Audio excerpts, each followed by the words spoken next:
Hi, let's consider first whose voices we usually hear in science communication.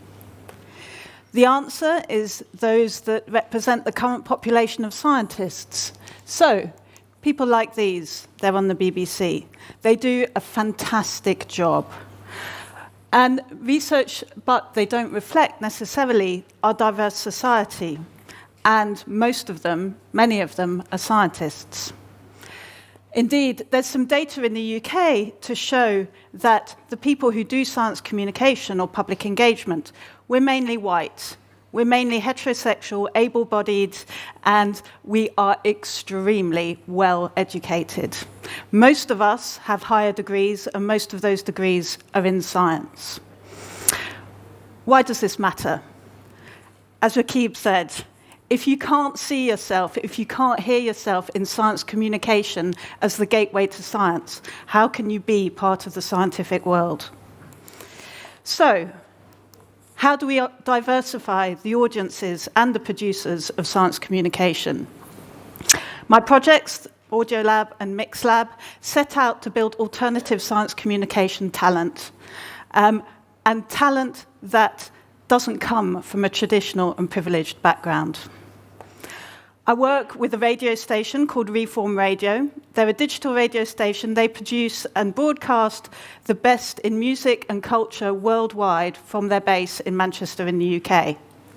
Behind the scenes, they work with young adults who are experiencing disadvantage, socioeconomic disadvantage, health and educational disadvantage.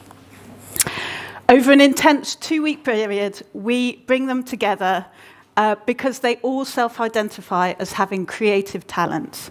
They're musicians, they're rappers, all those things. We engage them with science in a creative way that builds on that talent. Over a 2-week period, working with our local science festival, they meet scientists, they do experiments, they have battle raps, they do debates, you name it, we do it. At the end of the 2 weeks, they produce a radio show that is broadcast live on Reform Radio and is available again afterwards. What's our impact?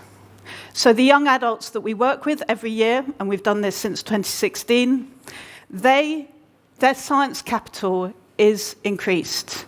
They have better science literacy, and they're more engaged with science, and we can demonstrate this through our evaluation.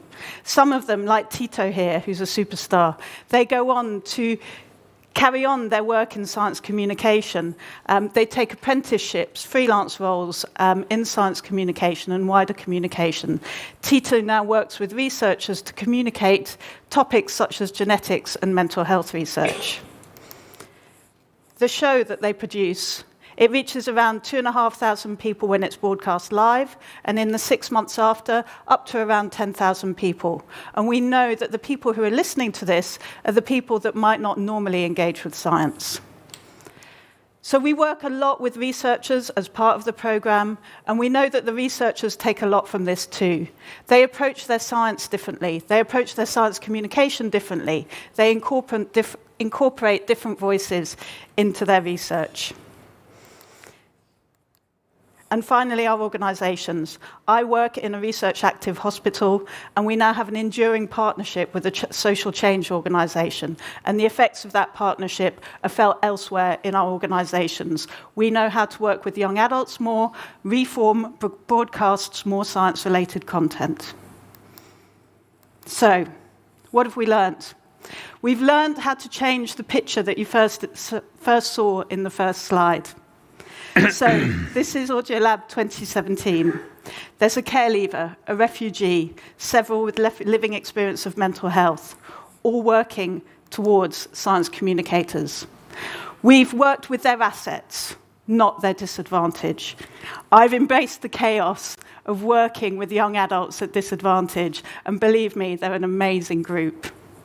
And we think that this has the potential to be reproduced elsewhere. And next year, we hope to be doing it with the Wellcome Collection. I'd like to leave you with the voices of our young science communicators. My DNA, my genetic code. Science for me, I did well at it, but I was just so disillusioned with school. Lock into Catalyst for Discovery till 3 o'clock. So we're out now on location looking for Bigfoot. And in groups of peers, ideas appeared, the creativity flowing blissfully through the room. My experience with science is really bad. I've never done science. We were talking about evolution and how we got on this earth. We were seeing all these AIs that resemble human beings. Our first debate subject is science versus religion. My name is Antonio and I am the director. Thank you.